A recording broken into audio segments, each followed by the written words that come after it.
May all the disease and sadden the mind of sentient beings that result from karma and temporary conditions, such that the harms of God, spirits, innocence, and Buddhas not occur in the realms of the world. Mani Padme Hum, Mani Padme Hum, Mani Padme Hum. May whatever suffering there are from life-threatening diseases that like a butcher leading an animal to be slaughtered, separating the body from the mind in an instant not occur in the realm of the world. Mani Padme Hum, Mani Padme Hum, Mani Padme Hum. May all embodied beings be unharmed by acute, chronic, and other epidemic diseases, the mere sound of whose names terrify beings as though they have been placed inside the mouth of Yama, the Lord of Death.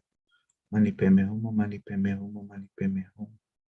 May all embodied beings be unharmed by 80,000 class of interferers, the 360 evil spirits that come suddenly, the 424 diseases, and so forth. Om Mani Padme Hum, Mani Padme Hum, Mani Padme Hum. May whatever suffering there are due to the disturbances of the four elements depriving the body and mind of every happiness be totally pacified, and may the body and mind of radiance and pan be endowed with long life, good health, and well-being. Om Mani Padme Hum, Om Mani Padme Hum, Om Mani Padme Hum. By the compassion of the gurus and the three jewels, the power of the king, Dhamma protectors and guardians, and by the power of the truth and fallibility of karma and its results, may all these dedications and prayers be fulfilled. Om Mani Padme Hum, Om Mani Padme Hum, Om Mani Padme Hum. May all the diseases and sadness and minds of sentient beings that result from karma and temporary conditions, such as the harms of God, spirits, innocence, the Buddhas, not occur in the realms of the world. May whatever suffering there are from life-threatening diseases, like a butcher leading an animal to be slaughtered, separating the body from the mind in a mere instant, not occur in the realms of the world. May all embodied beings be unharmed by acute, chronic, and other epidemic diseases. The mere sound whose names terrify beings as though they have been placed inside the mouth of Yama, the Lord of Death. May all embodied beings be unharmed by 80,000 class of interferers, the 360 evil spirits that come suddenly, the 424 diseases, and so forth. May whatever suffering there are due to disturbances of the four elements depriving the body and mind of every happiness be totally pacified. May the body and mind have radiance and pan be endowed with long life, good health, and well-being. By the compassion of the gurus and the three jewels, the power of the king, some protectors and guardians, and by the power of the truth and fallibility of karma and its results, may all these dedications and prayers be fulfilled. This would be the fifth recitation. May all the diseases and sadden the minds of sentient beings that result from karma and temporary conditions, such as the harms of God, spirit, innocent, the Buddhas, not occur in the realms of the world. Mani Padme Hum, Mani Padme Hum, Mani Padme Hum. May whatever suffering there are from life-threatening diseases, like a butcher leading an animal to be slaughtered, separating the body from the mind in a mere instant, not occur in the realms of the world. Mani Padme Hum, Mani Padme Hum, Mani Padme Hum. May all embodied beings be unharmed by acute, chronic, and other epidemic diseases, the mere sounds of whose names terrify beings as though they have been placed inside the mouth of Yama, the Lord of Death. Mani Padme Hum, Mani Padme Hum, Mani Padme Hum. May all embodied beings be unharmed by 80,000 class of interferers, the 360 evil spirits that come suddenly, the 424 diseases, and so forth. Om Mani Padme Hum, Mani Padme Hum, Mani Padme Hum. May whatever suffering there are due to disturbances of the four elements depriving the body and mind of every happiness be totally pacified. May the body and mind have radiance and pan be endowed with long life, good health, and well-being. Mani Padme Hum, Mani Padme Hum, Mani Padme Hum. By the compassion of the gurus and the three jewels, the power of the king, Dhamma protectors and guardians, and by the power of truth and fallibility of karma and its results, may all these dedications and prayers be fulfilled. Om Mani Padme Hum, Mani Padme Hum, Mani Padme Hum. May all the diseases that sadden the mind of sentient beings that result from karma and temporary conditions, such as the harms of God, spirits, illnesses, and Buddhas, not occur in the realms of the world. Mani Padme Hum, Mani Padme Hum, Mani Padme Hum. May whatever suffering there are from life-threatening diseases, that like a butcher leading an animal to be slaughtered, separating the body from the mind in a mere instant, not occur in the realms of the world. Mani Padme Hum, Mani Padme Hum, Mani Padme Hum. May all embodied beings be unharmed by acute, chronic, and other epidemic diseases. The mere sounds of whose names terrify beings as though they have been placed inside the mouth of Yama, the Lord of Death. Mani Padme Hum, Mani Padme Hum, Mani Padme Hum. May all embodied beings be unharmed by 80,000 class of interferers, the 360 evil spirits and some suddenly, the 424 diseases, and so forth. Om Mani Padme Hum, Om Mani Padme Hum, Om Mani Padme Hum. May whatever suffering there are due to disturbances of the four elements depriving the body and mind of every happiness be totally pacified. And may the body and mind have radiance and power and be endowed with long life, good health, and well-being. Om Mani Padme Hum, Om Mani Padme Hum, Om Mani Padme Hum.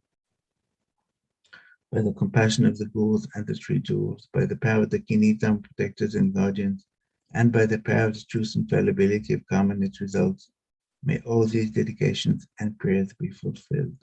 Om Mani Padme Hum, Om Mani Padme Hum, Om Mani Padme Hum. This would be the last recitation. May all the diseases and sadness of the mind and sentient being that result from karma and temporary conditions, such as the harms of gods, spirits, illnesses, and Buddhas not occur in the realms of the world. Mani Padme Hum, Om Mani Padme Hum, Om Mani Padme Hum. May whatever suffering there are from life-threatening diseases, just like a butcher leading an animal to be slaughtered, separating the body from the mind in a mere instant, not occur in the realms of the world. Mani Padme Hum, Om Mani Padme Hum, Om Mani Padme Hum. May all embodied beings be unharmed by acute, chronic, and other epidemic diseases, the mere sound of whose names terrify beings as though they have been placed inside the mouth of Yama, the Lord of Death. Mani Padme Hum, Om Mani Padme Hum, Om Mani Padme Hum. May all embodied beings be unharmed by 80,000 class of interferers, the 360 evil spirits and some suddenly, the 424 diseases, and so forth. Mani Padme Hum, Om Mani Padme Hum, Om Mani Padme Hum. May whatever suffering there are due to disturbances of the four elements depriving the body and mind of every happiness be totally pacified. And may the body and mind have radiance and power and be endowed with long life, good health, and well-being. Om Mani Padme Hum, Om Mani Padme Hum, Om Mani Padme Hum. By the compassion of the ghouls and the three jewels, by the power of the Kini Dhamma protectors and guardians, and by the power of the truth and fallibility of karma and its results, may all these dedications and prayers be fulfilled. Okay, now we can let go of this visualization of the thousand armed Chenrezig, dissolve it into a sphere of light. Just light permeate your whole body. I would like to add to this session some mantras of green Tawan, not many. So first we do the request. Venerable Ayah, great treasure of compassion, grant your blessings to increase all favorable conditions and clear away every obstacle that all migratory beings may swiftly enter the city of eternal joy. Venerable Ayah, great treasure of compassion, grant your blessings to increase all favorable conditions and to clear away every obstacle that all migratory beings may swiftly enter the city of eternal joy. Venerable Ayah, great treasure of compassion, grant your blessings to increase all favorable conditions and clear away every obstacle that all migratory beings may swiftly enter the city of eternal joy. As we remember, this is a practice suggested by his own Dalai Lama that we can do to stop the pandemic. Om Tare Tare Tudu Som Tare Tare Tudu Som Tare Tare Tudu Som Tare Tare Tare Tudu Som Tare Tare Tudu Som Tare Tare Tudu Som Tare Tare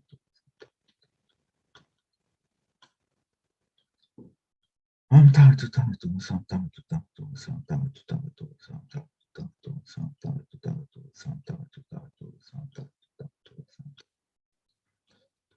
Om Tare Tare Tudu Som Tare Tare Tudu Som Tare Tare Tudu Som Tare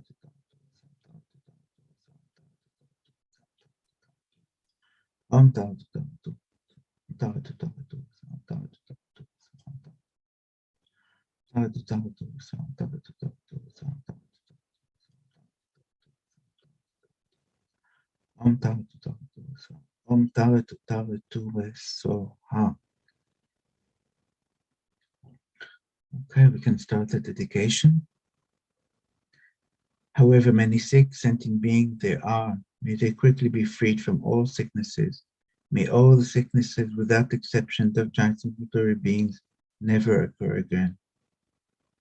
In all my lives, never separated from perfect gurus, may I enjoy the magnificent Dharma. By the completing the qualities and grounds of paths, may I quickly attain the state of Vajradhara. For the Dharma King Tsongkhapa's way of Dharma to flourish, may all signs of obstacles be pacified and all conducive conditions be complete. May I and all sentient beings meet the teachings of the victorious one Losang Drapa, who lived an eminent life endowed with pure morality, a brave heart doing the Bodhisattva's extensive deeds, and the yoga of 2 stages, the supreme transcendental wisdom, unbounded bliss and emptiness. Due to all past, present, and future merits collected by me, the numberless Buddhas and numberless sentient beings, which are completely empty of existing from their own side, may I, who am completely empty of existing from my own side, achieve the state of full enlightenment, which is completely empty of existing from its own side, and lead all sentient beings who are completely empty of existing from their own side to that state, which is completely empty of existing from its own side, by myself alone, who am completely empty of existing from my own side. I fully dedicate all these virtues to be able to train just like the hero Manjushri who knows reality, and just like Samantha Bhadra as well. I fully dedicate all my rooted virtue with dedication praised as the best by the all gone beyond victorious ones other 3 times, in order to have good conduct.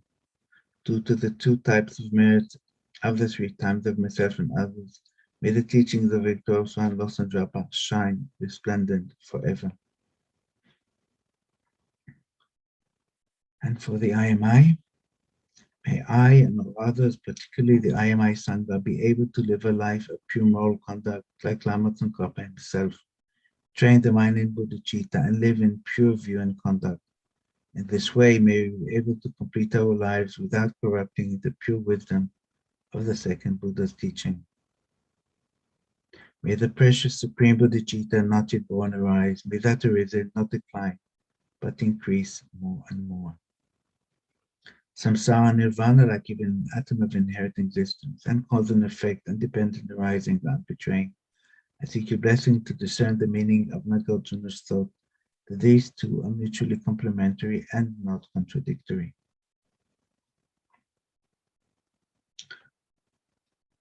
And for the long life of His Holiness Dalai Lama. The wish-granting, wish-fulfilling jewel, source of every single benefit and happiness in this world. The incomparably kind, supreme Thangtong Gyalpo, may you have a long life, and all your holy wishes be spontaneously fulfilled. And for the long life of Lama Zopa Rinpoche. You who uphold the Supreme moral way, who serve as a bountiful bearer of all, sustaining, preserving, and spreading Manjunath's victorious doctrine, masterfully accomplish magnificent prayers honoring the 3 sublime ones. Savior of myself and others, your disciples, please, please, please live long. So, hello, Venerable Suryana. Good morning, Teksha. Everything okay? Everything okay? Yes, we're starting the rain retreat on Tuesday. Oh, that's nice. Very Yes. good. Yes. Very good. Yeah. Can you hear a lot of noise? No. Okay. No, because I have my window open and then there are cars passing by. No. Okay. No. Then I can keep it like that. Yeah. Okay. Thank you very much. Take care. You. Say hi, all my friends. Have a good weekend. I will. You too. Thank you. Ciao, ciao. Ciao. Bye-bye. Bye-bye. So first of all, I'd like to thank all the people at Chenrezig Institute that are supporting us since 56 weeks now. And so it's thanks to them that we can manage to do all this work, all these prayers together and so forth. And particularly now, we need so much in the world. There are so many disasters around. So many sentient beings that are suffering. Thank you very much, the Chenrezig people and the staff of the high tech that is supporting us. Thank you, thank you, thank you. Ok, buongiorno, buongiorno. Voi mi conoscete già, sono Silviana dall'Istituto Lama Zopa e siamo già alla 56esima settimana che facciamo queste preghiere per pacificare la mente degli esseri, soprattutto per quelli che soffrono, che possono trovare almeno un pochettino di tranquillità interiore e essere in grado di affrontare tutte quante le difficoltà che dobbiamo affrontare. E ogni giorno c'è qualcosa di nuovo che succede purtroppo, e quindi tra terremoti, fuochi, alluvioni e poi ancora le guerre. Le guerre poi sono causate dagli esseri umani, potremmo benissimo farne a meno. Abbiamo già diversi disastri naturali. Vabbè. E poi tutte le persone che sono malate. Il fatto di avere questo corpo umano è inevitabile sperimentare la sofferenza della malattia, fa parte della nostra Costituzione, perché per quanto noi abbiamo una rinascita umana, una perfetta rinascita umana, se abbiamo incontrato un sentiero spirituale, però comunque non è completamente puro questo corpo, ha anche il risultato di karma negativi, per cui si sperimentano i vari tipi di malattie. Cosa importante è cercare di superarli in un modo che sia, di affrontarli in una maniera serena, in modo che sia non stare male mentalmente quando si sta soffrendo già fisicamente. Quindi se mentalmente abbiamo la capacità di avere una serenità interiore, tranquillità, questo faciliterà anche la guarigione dalle malattie. Quindi, ok, allora cerchiamo di mettersi in una posizione corretta di meditazione.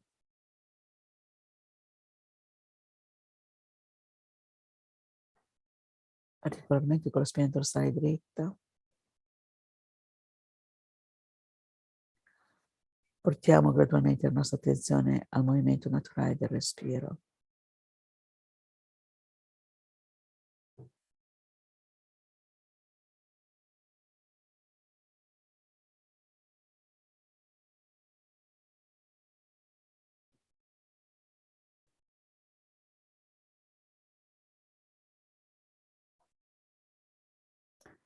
Mentre inspiriamo possiamo immaginare di ricevere tutte quante le benedizioni, l'energia positiva che viene da tutti quanti i Buddha, in particolare da Chenrezig, che è di fronte a noi, che può essere nell'aspetto di Thangtong Gyalpo che vedete qui di fianco a me, oppure nell'aspetto di Chenrezig a 1000 braccia, o Chenrezig a 4 braccia, o nell'aspetto di Sua Santità il Dalai Lama, o Lama Zopa Rinpoche, o comunque qualcuno che vi ispiri appunto l'amore e la compassione.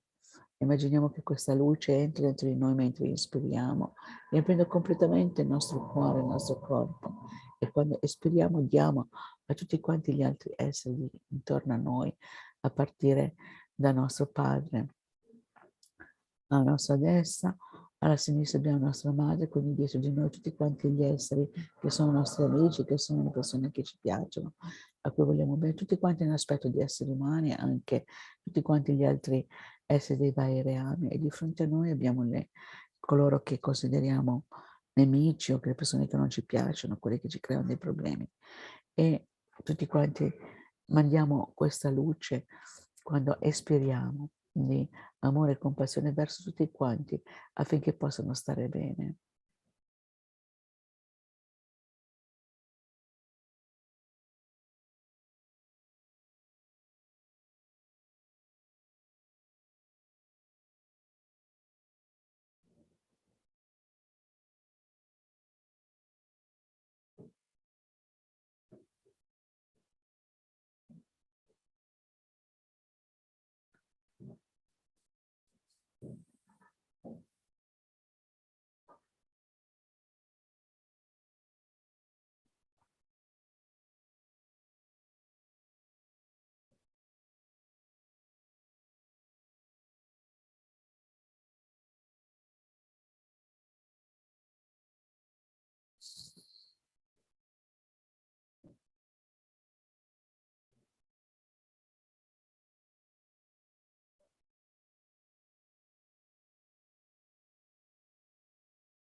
Quindi generiamo, rafforziamo la nostra motivazione, la nostra esistenza, non è soltanto quello di ottenere la propria felicità, è quello di utilizzare il nostro corpo umano al fine di poter essere di beneficio per gli innumerevoli esseri viventi.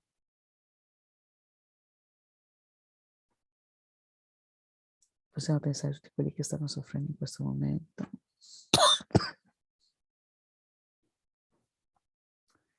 Tutti quelli che possiamo vedere e anche tutti quanti gli altri esseri che sono in altri stati di esistenza che non possiamo vedere che stanno soffrendo.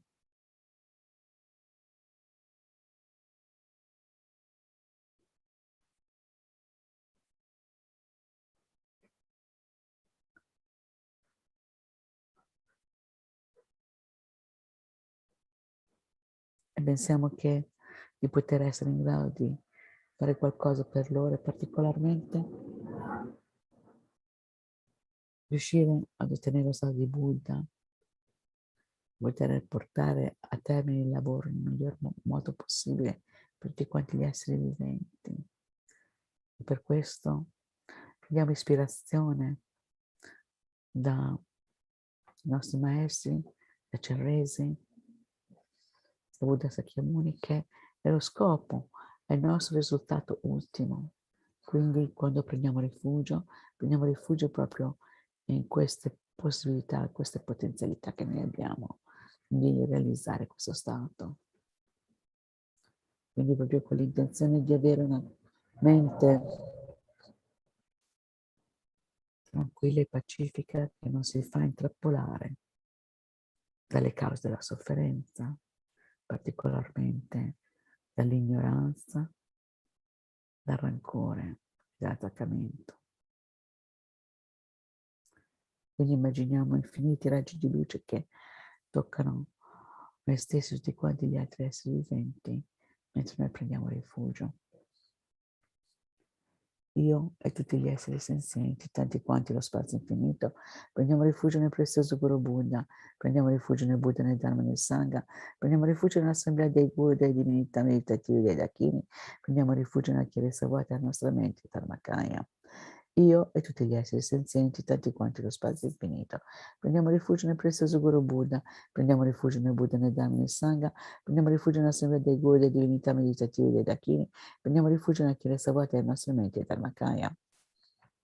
Io e tutti gli esseri senzienti, tanti quanti lo spazio infinito, prendiamo rifugio nel prezioso Guru Buddha, prendiamo rifugio nel Buddha, nel Dharma, nel Sangha, prendiamo rifugio nell'assemblea dei Guru, dei divinità meditativi, dei Dakini, prendiamo rifugio nella chiarezza vuota della nostra mente e Dharmakaya.